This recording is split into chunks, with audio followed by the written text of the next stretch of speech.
প্রথম প্রেমে পড়েছেন কত সনে এবং কোন বয়সে সেটা একটু জানতে চাই। ইভেন আরো যদি বলেন কার প্রেমে, সে কত বছর বয়সে ছিল?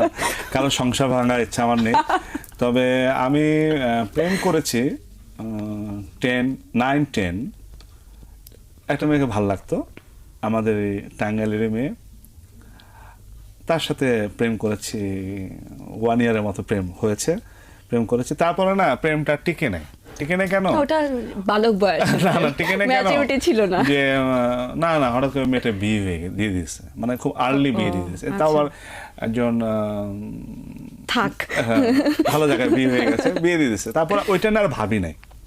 কিন্তু স্কুলে বা কলেজ লাইফে যে ফিল্ডিং যে মেরেছি, মেয়েদের সাথে দুষ্টামি করেছি, ফ্রেন্ডশিপ হয়েছে, কিন্তু সিরিয়াস কোনো পর্যায়ে যায়নি। যে এই শুনো, আমি তোমার সাথে বাঁচবো না, আমি তোমাকে ভালোবাসি, জানো কাল ঘুম হয় নাই সারা, এটা এই ধরনের না, এই ধরনের ল্যাঙ্গুয়েজ ইউজ করি নাই। খালি এটা বলছি, তোমাকে ভালো লাগে, তোমাকে ভালোবাসি, বাস।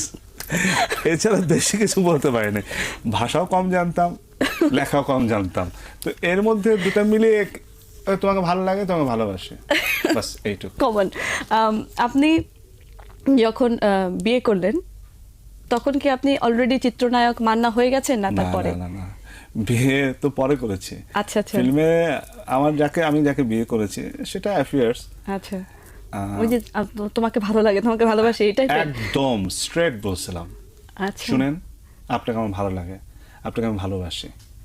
তখন সে আমার দিকে তাকিয়ে সে ফিল করেছে, এখন বলে থার্ড ক্লাস ছেলে, এটা কি বলে এভাবে। তখন আমি তাকে বলছি যে না, মানে চিত্রনায়ক মান্না আমাকে কি বলছে? না, চিত্রনায়ক হইনি আমি। না, মানে ফিল্মে ঢোকা ভাব। তো তখন আমি বললাম আপনাকে ভালো লাগে, ভালোবাসি। তাকে চলে গেছে। আমি শুনেন আপনি কি করেন? বলে আমি এয়ারলাইন্স চাকরি করি।